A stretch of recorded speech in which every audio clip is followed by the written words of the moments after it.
Mourad Zemali, bonjour. Bonjour. Alors les jeunes diplômés, une préoccupation majeure par rapport à leur taux de chômage. Avec le dispositif mis en place pour booster l'entrepreneuriat, sont-ils aujourd'hui ces dispositifs suffisamment fiables? Ils commencent à être fiables, surtout avec les nouvelles mesures, les nouvelles démarches que l'ONSEJ a entamées envers les jeunes diplômés au niveau des universités, avec l'ouverture des maisons d'entrepreneuriat, avec l'ouverture des annexes spécifiques au niveau du cyberparc. Donc tout ça commence à attirer cette élite vers le dispositif. Mais ce qu'on relève aujourd'hui, c'est qu'il y a eu pas moins de 333 000 micro-entreprises créées en 17 ans, de 97 à ce jour. C'est-à-dire en 2015. Cela reste relativement faible quand on sait que certains pays en créent en moyenne 100 000 par an et que nous accusons aussi parallèlement un retard de 2 millions d'entreprises à créer, monsieur Zemali. C'est vrai, on accuse un retard dans le nombre d'entreprises à créer, mais ces dispositifs commencent à évoluer. Si on voit les chiffres, par exemple, des entreprises qu'on a financées, par exemple, à titre d'exemple, je prends quelques secteurs très stratégiques. L'agriculture, de 1997 à 2010, on avait une moyenne annuelle de 972 micro-entreprises financées. De 2011 à 2014, la moyenne, elle est devenue à 3400 micro-entreprises, une augmentation de 475%. Je prends le secteur de l'industrie aussi. Il y a eu une moyenne annuelle de 720 entreprises entre 1997 et 2010. Entre 2011 et 2014, c'est 6535 entreprises. Ça veut dire une augmentation de 670%. Donc les 4 dernières années, avec les mesures et les allègements et l'évolution et l'adaptation de ce dispositif, le nombre augmente. Et aussi, il faut voir aussi le nombre d'emplois qu'on a créés. Ces 333 000 micro-entreprises, ils ont créé au démarrage 803 000 postes d'emploi.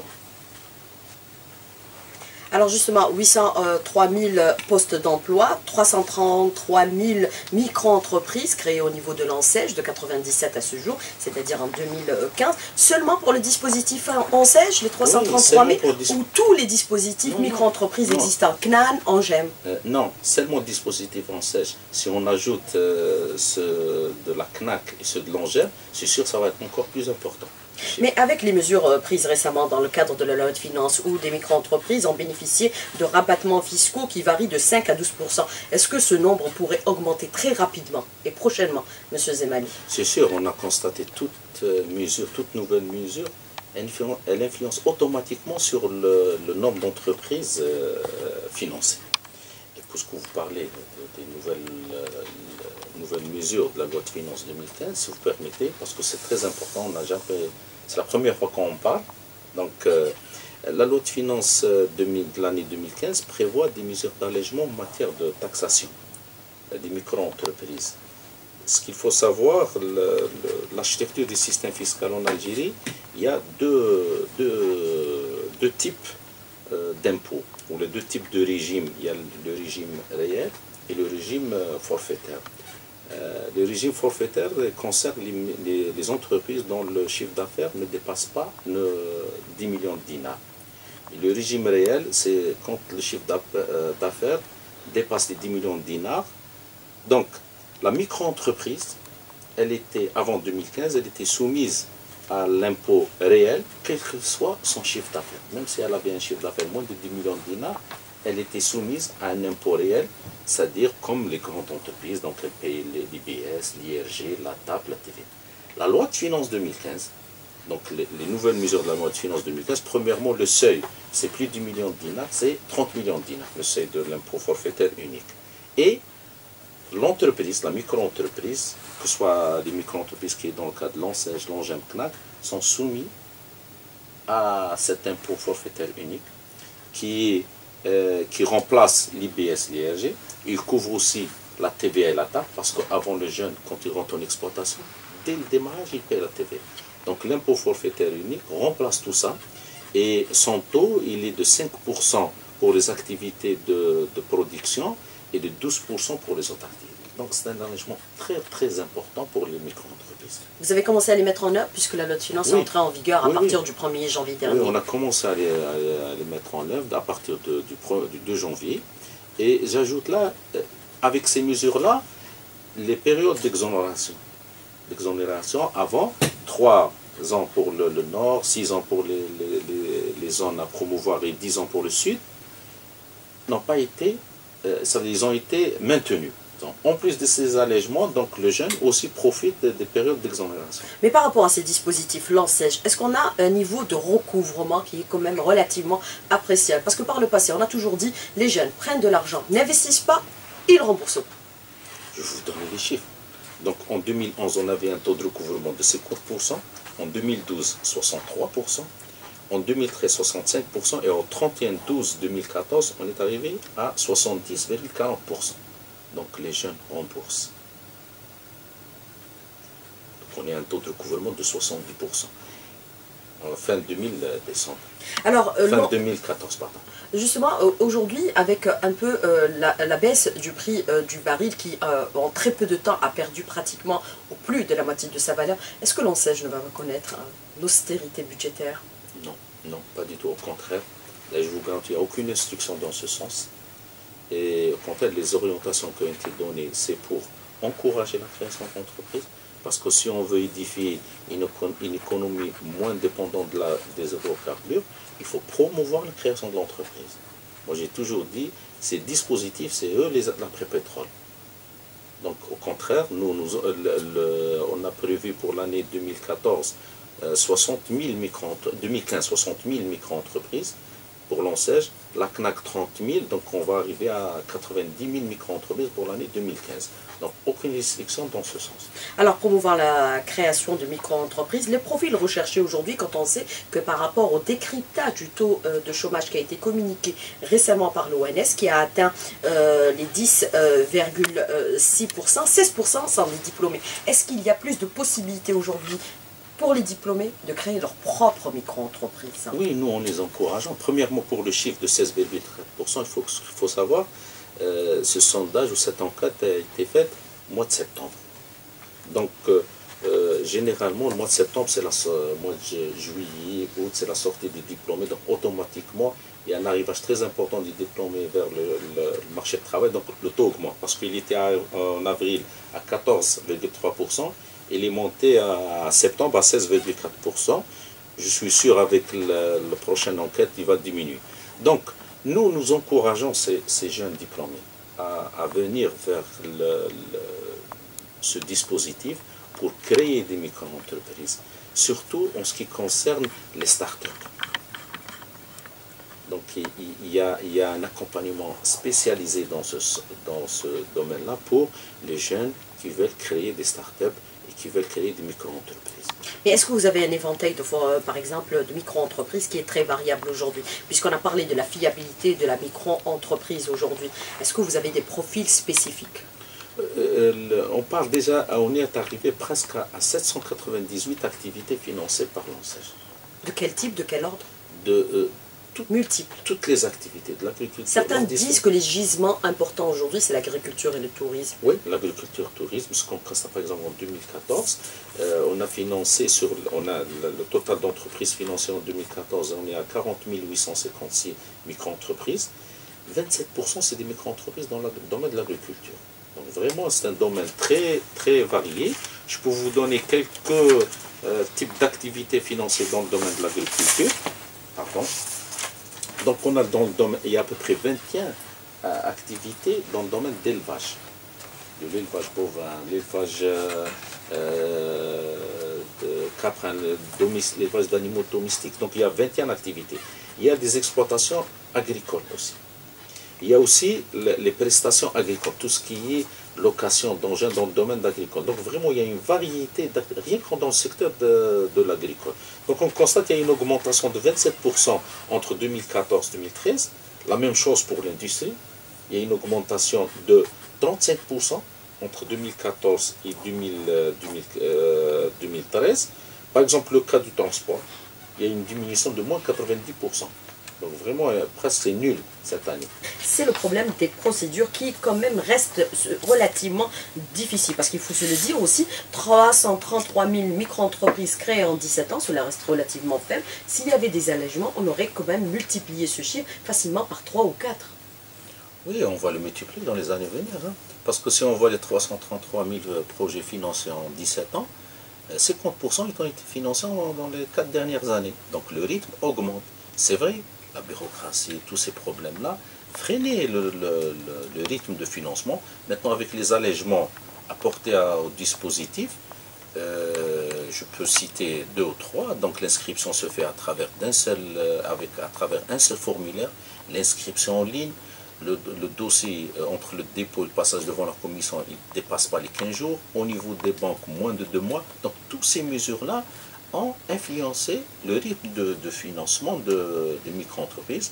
Et rien que pour l'année 2015, qui est prévu entre nous et la CNAC, à peu près 90 000 projets seront financés.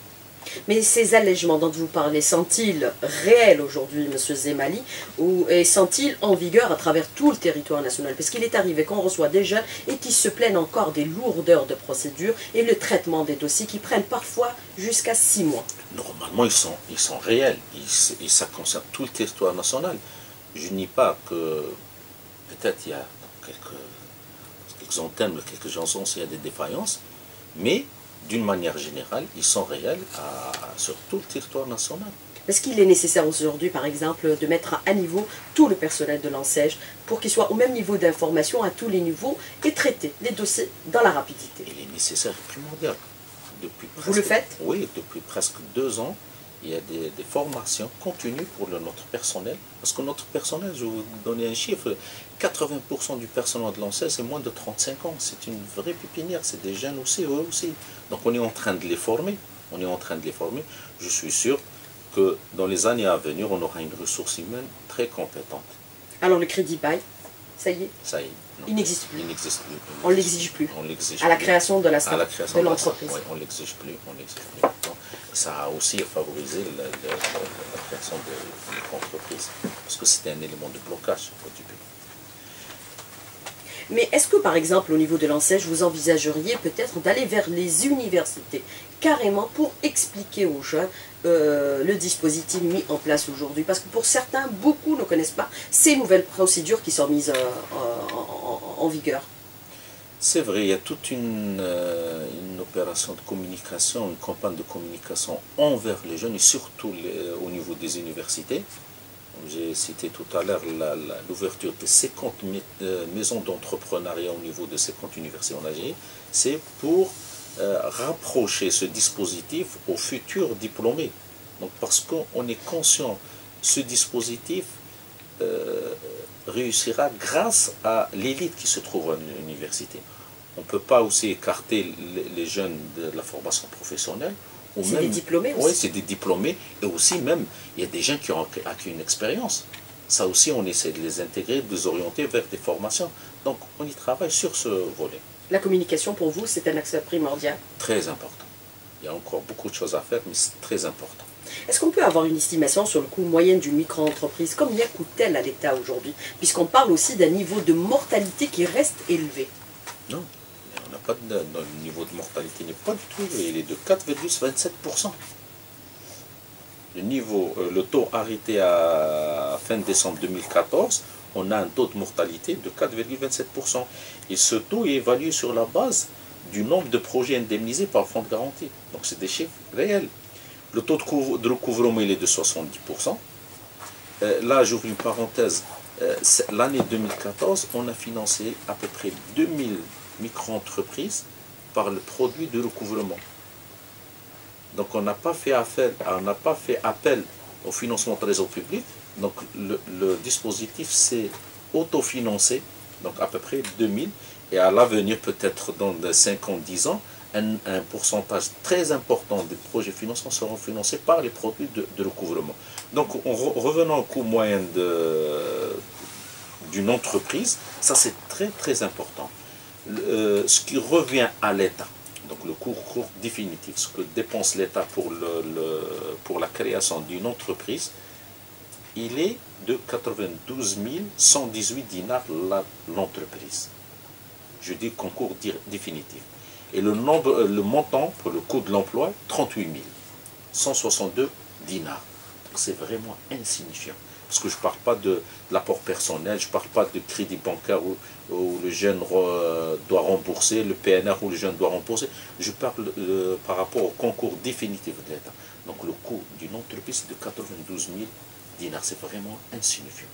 Alors, mais est-ce qu'il y a des mécanismes aujourd'hui pour l'accompagnement, le suivi de ces micro-entreprises, puisqu'ils ont besoin aussi d'apprendre ce que sont aujourd'hui, par exemple, les techniques managériales? Est-ce qu'il y a un suivi qui est fait pour leur permettre de se développer, de passer de la micro-entreprise à la petite et moyenne entreprise, ou du moins à la TPE? Merci pour cette question, parce que cette question, la question de l'accompagnement nous interpelle tous. C'est une affaire de la société, de tous les secteurs, de tous les opérateurs économiques. Vous pensez que l'ANSEJ peut suivre les 333 000 micro-entreprises? Impossible. Pour cela, nous demandons que les autres secteurs de suivre cette micro-entreprise, de l'accompagner une fois elle rentre en exploitation. Vous parlez des autres secteurs, lesquels, pour être précis? On finance une entreprise dans le bâtiment, une fois elle rentre en exploitation, le secteur du bâtiment doit la prendre en charge. Dans l'agriculture, le secteur de l'agriculture doit la prendre en charge, parce que ces secteurs connaissent mieux les spécificités du secteur que nous, premièrement. Deuxièmement, nous, on essaie de donner une formation pour les jeunes, une formation sur des généralités de management, de négociation dans le marché, comment remplir les déclarations fiscales au niveau des caisses de sécurité sociale. Et on essaie, quand un jeune a un problème, il vient vers nous, on essaie de l'accompagner auprès des administrations, mais pour le coaching post-création, c'est une affaire de tout le monde. Si on veut que ces micro-entreprises durent et créer de l'emploi et créer de l'activité, il faut que tout le monde participe dans l'accompagnement de ces micro-entreprises. La formation professionnelle vous accompagne dans cette démarche que vous initiez aujourd'hui, l'accompagnement et le suivi des jeunes? Là, vraiment, je salue la formation professionnelle, parce que depuis 1 année ou 2 ans, on a signé plusieurs conventions avec les centres de formation professionnelle, la direction de formation professionnelle au niveau de chaque wilaya, surtout pour les jeunes qui ont des expériences et qui n'ont pas de diplôme, parce que maintenant on exige un diplôme. Donc c'est des formations à la carte. Donc on oriente ces jeunes vers des centres de formation, et c'est des formations à courte durée, 2 mois, 3 mois, et ça commence à donner vraiment des résultats extraordinaires. Il y a à peu près 5 ans, l'ANSEJ avait initié, par rapport aux diplômés sortis de l'université, les cabinets groupés. Il s'avère aujourd'hui que ces cabinets groupés ne sont pas suffisamment vulgarisés, et très peu de jeunes adhèrent à ces cabinets groupés. C'est-à-dire, je vais donner un exemple très simple, pour un médecin, ils peuvent se mettre à 2 ou 3 pour ouvrir, par exemple, une petite clinique qui regrouperait la cardiologie, ou je ne sais pas moi, par exemple, aussi, les maladies liées au diabète, etc. Ou faire aussi de la radiologie. Mais ça marche très peu. Pourquoi? C'est dommage. C'est pour cela que je vous dis, pourquoi ne pas aller vers les universitaires? Dans l'agriculture, vous pouvez aussi, par exemple, recruter des jeunes sortis de l'Institut d'agronomie, etc. Les vétérinaires également pourraient créer ces gros centres, ces cabinets groupés. Vous avez entièrement raison. C'est dommage pour le PNR supplémentaire cabinet groupé. Il n'a pas tellement fonctionné. Vous ne l'avez pas suffisamment vulgarisé? Non. C'est un problème que les gens préfèrent s'installer seuls. Mais maintenant, vous exigez à ce qu'il soit 3 minimum. Non, 2. Groupés, 2 peuvent créer un groupe. 2, 3, 4, 5. Donc ça n'a pas marché. Contrairement, par exemple, aux véhicules d'atelier. En 2014, on a dépassé presque les 2800 véhicules ateliers financés.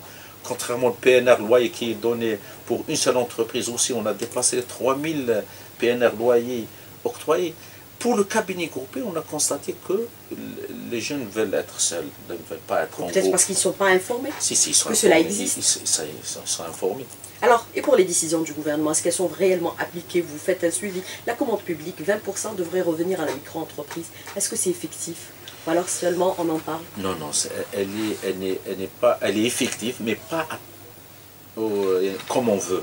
Parce que les textes d'application de cet article ils ont été publiés durant l'année 2014. Donc on constate qu'il y a vraiment le rythme d'application de cet article, il est très lent. Très lent, très lent. Pourtant, la décision a été prise par le gouvernement il y a à peu près 5 ans. Non, en 2012. En 2012, il y a des orientations qui ont été données dernièrement pour les autres. Parce que ce n'est pas une décision de gouvernement. Parce que l'application, c'est au niveau local, au niveau des administrations locales, au niveau du wilaya, au niveau des APC, au niveau des opérateurs économiques. Mais on est en train d'essayer de sensibiliser ces administrations sur l'importance de l'application de cet article, parce que c'est une des raisons pour assurer la pérennité à ces micro-entreprises et aussi des postes d'emploi créés dans le cadre de ces micro-entreprises. Les banques financent plus facilement aujourd'hui la micro-entreprise? Plus facilement. Est-ce qu'on peut avoir par exemple une estimation sur le chiffre des crédits alloués à la micro-entreprise? Parce que j'ai vu ici avec nous ce matin, vous avez ramené tous vos papiers, tous vos documents. Oui, je vais vous donner les chiffres, par exemple, depuis la création de dispositif, c'est-à-dire les 333 000 micro-entreprises. Donc à peu près, les banques ont octroyé 676 milliards de dinars. Le Trésor public a octroyé 263 milliards de dinars durant 17 ans. Des montants recouvrés? Non. Sauf les 30%? Non, pas encore. Donc on est à 70% des montants qui sont arrivés à terme. Monsieur Mourad Zimali, merci d'avoir répondu à nos questions et d'avoir été en direct avec nous ce matin dans le studio. Merci beaucoup et bonne journée. Merci.